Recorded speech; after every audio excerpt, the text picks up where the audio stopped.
Alhamdulillahirabbil alamin. Wassalatu wassalamu ala rasulil karim sayyidina wa maulana Muhammadin raufur rahim wa ala alihi wa sahbihi ajma'in.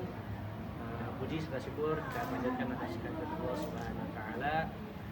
Salam sejahtera selalu kita panjatkan pada junjungan kita Nabi Muhammad sallallahu alaihi wasallam. Hadirin mukarramin, sama-sama kami hormati dan kami muliakan Bapak Abdul Rahim selaku dosen pengampu mata kuliah pendidikan agama Islam S1 Teknik Telekomunikasi Telkom-University Jakarta. Pada kesempatan kali ini kami dari kelompok 4 ingin menyampaikan diskusi terkait pemimpin menurut Gen Z. Sebelum perkenalkan, saya Ahmad Fadil Asyari dengan NIM 101072500149. Saya Fatur Rahman dengan NIM 1010725126. Saya Aditya Triutomo dengan NIM 101072500001. Perkenalkan, nama saya Aditya Rahman dengan NIM 1010725033. Dan saya Ikhlas Diponut Falak dengan NIM 1010725000051. Halo semuanya, kali ini saya dengan teman-teman ingin membahas pemimpin dalam pandangan Gen Z. Saya mau nanya ke Adit Ar-Rahman, kalau menurut Adit pribadi sebagai Gen Z, pemimpin yang ideal di zaman sekarang tuh yang kayak gimana? Apakah harus yang kaku, serba formal atau gimana? Oke, kalau menurut saya dan rata-rata Gen Z sekarang kita udah ada jenuh ya sama gaya kepemimpinan yang kaku, feodal atau yang cuma mau didengar tapi gak mau didengar. Oke, kita butuh pemimpin yang adaptif, transparan dan anti kritik. Nah, apabila kita hidup di daerah digital yang semuanya serba cepat, oke, kita butuh sosok yang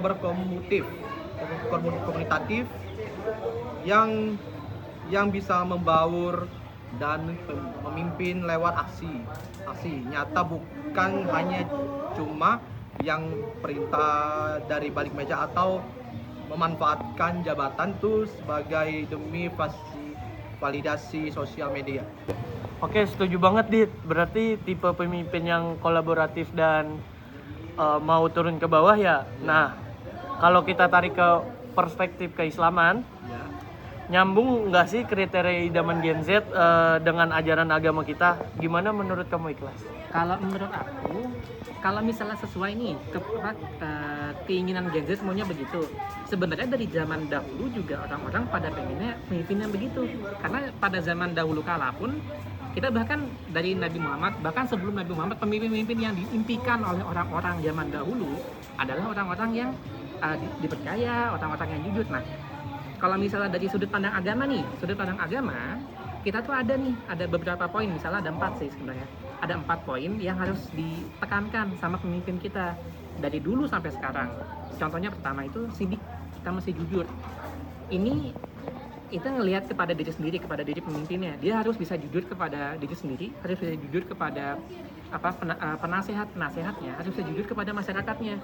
Kalau misalnya ada sesuatu yang membahayakan atau ada sesuatu yang mengenai masalah masyarakat, masalah kaum, dia harus bisa berbicara kepada mereka, harus bisa, oh ini nggak aku tutupin. Nah, ini berkaitan erat dengan poin kedua. Poin kedua itu adalah amanah. Amanah tandanya apa? Kalau pemimpinnya jujur, amanah tandanya dia harus bisa dipercaya. Jadi pemimpin yang jujur, tapi kalau tidak dipercaya, tidak merasa amanah kepada masyarakatnya, tidak dipercaya kepada masyarakatnya, itu sama aja nggak perlu. Soalnya masyarakat harus tahu kalau dia jujur juga. Nah, ini zaman dulu susah, zaman sekarang makin gampang karena orang-orang bisa ngeliat nih, kamu ngapain aja di beritanya, kamu ngapain aja, dan berita dari internet, berita dari koran, berita dari video, itu banyak banget. Kita pemimpin nggak bisa lagi nutupin secepat itu, segampang itu gitu. Lalu kita ada poin ketiga adalah komunikatif. Komunikatif itu tabayun ya. Komunikatif. Nah, komunikatif itu ada basisnya di Al-Qur'an ayat 159 Ali Imran suratnya. Itu dibilang kalau Nabi Muhammad, kepada Nabi Muhammad sih, orang-orang yang kaumnya ini dia harus, kamu berlemah lembut kepada mereka. Kamu harus, kalau mereka melakukan kesalahan, kamu harus memaafkan mereka. Kalau misalnya kamu ingin mengambil keputusan, kamu harus datang ke mereka, cari mereka, ambil masukan mereka, lalu kamu ambil keputusan setelah itu. Nah, poin-poin ini adalah poin-poin penting, poin-poin emas lah bicaranya, yang dibutuhkan oleh kaum-kaum, mau itu Gen Z atau kaum zaman dulu kepada pemimpin kita, begitu. Bener banget nih, berarti kerasa banget ya bobot tanggung jawabnya. Nah, ngomongin soal tantangan nyata zaman sekarang seperti kayak fenomena nepotisme, politik dinasti atau pencitraan di sosial media nih. Gimana pandangan kamu, Dil, nih sebagai anak teknik ya kan, yang juga akrab sama dunia digital? Oke, menurut saya tantangan terbesar Gen Z saat ini ya dalam menghadapi situasi ini untuk memilih pemimpin di era digital sekarang. Sebenarnya lebih ditekankan ke pribadi kita masing-masing. Jangan sampai kita salah memilih pemimpin hanya berdasarkan algoritma yang kita lihat di media sosial. Kita harus juga memiliki kemampuan untuk cross check atau tabayun, menelaah lebih dalam bagaimana pemimpin tersebut gitu. Mungkin dari visi misinya, kemudian dari jejak digitalnya, rekam jejaknya, apa saja karya-karya yang sudah dibuat, serta alur dari perjalanan hidupnya seperti apa. Jangan sampai kita terlena, terpesona dengan apa yang kita lihat di media sosial, seperti dari FYP TikTok, kemudian berita-berita lain yang dimana kita hanya tahu baik-baiknya saja dari pemimpin tersebut. Kita juga jangan sampai tergocek oleh hal-hal seperti itu. Jadi seakan-akan pemimpin yang kita pilih itu hanya pencitraan di depan kamera gitu. Tapi kita harus menjadi pemimpin yang baik juga di kehidupan aslinya. 3. Wah, gokil nih. Berarti kriteria Gen Z ini bukan sekedar tren musiman ya. Iya. Tapi emang fundamental dan ada dasar teologisnya. Terus kalau soal esensi tanggung jawab, seorang pemimpin itu sendiri di mata Islam gimana, Tur? Nah, itu dia masalahnya. Jadi, di Islam kepemimpinan itu bukan privilege atau ajang pamer atau buat gaya-gayaan, tapi sebuah amanah yang sangat berat. Dalam konsep fikih ya, yang kita sebut muamalah, pemimpin itu adalah khalifah atau pelayan bagi yang dipimpinnya, yang kelak bakal diminta pertanggungjawaban di akhirat secara detail. Karena Rasulullah SAW pernah bersabda dalam hadis riwayat Bukhari dan Muslim, "Kulakum ra'in wa alukum mas'ulun ra'itaihi," yang artinya setiap kalian adalah pemimpin dan setiap pemimpin akan diminta pertanggungjawaban atas apa yang dipimpin. So, jadi esensinya bukan soal kekuasaan untuk menindas atau memprioritaskan orang dalam nepotisme ya, demi keuntungan pribadi gitu, melainkan tentang pelayanan dan keadilan universal. Wah, luar biasa banget nih obrolan kita hari ini ya kan.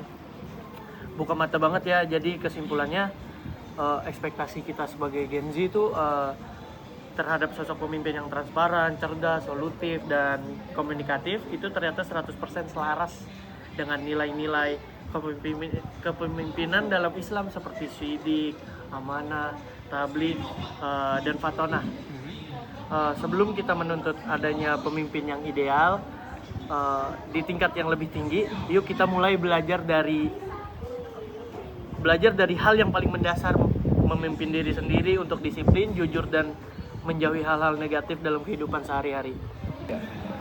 Oke, mungkin ada tambahan dari Fadil atau Mas Ikhlas, silakan. Ya, kita walaupun melihat dari poinnya dari Fadil tadi bilang kita jangan lihat dari hasil FYP-nya aja, hasil dari public figure-nya aja, tapi memang sebagai pemimpin itu yang harus dia lakukan. Dia harus menunjukkan kalau aku nih bekerja loh, karena menunjukkan kalau aku supaya kerja, supaya aku bisa ngeliat kalian bisa menilai kerjaku bagaimana, kalian bisa melihat pemimpin yang bagus itu bagaimana, supaya kalian meniru saya, begitu. Kalau ada yang lain? Oke, Fadil. Jadi kita bisa narik kesimpulan yang sangat akurat ya dari bagaimana tadi kita menjadi pemimpin yang baik gitu. Bagaimana cara kita memilih pemimpin yang sesuai dengan pandangan Islam dari poin-poin yang telah disebutkan. Menurut saya ini pembahasan yang sangat menarik dan sangat bagus untuk kita sebagai Gen Z dalam memilih pemimpin ke depannya. Mungkin cukup sekian pembahasan dari kita semua. Semoga apa yang kita bahas dapat bermanfaat bagi masyarakat luas, terkhusus bagi kita pribadi. Mohon maaf apabila ada salah kata yang disampaikan. Saya Ahmad Fadil Asy'ari. Saya Aditya Trihutomo. Saya Aditya Rahman. Saya Ikhlas Dipo Nirvalat. Dan saya Fatur Rahman mengucapkan terima kasih. Wassalamualaikum warahmatullahi wabarakatuh.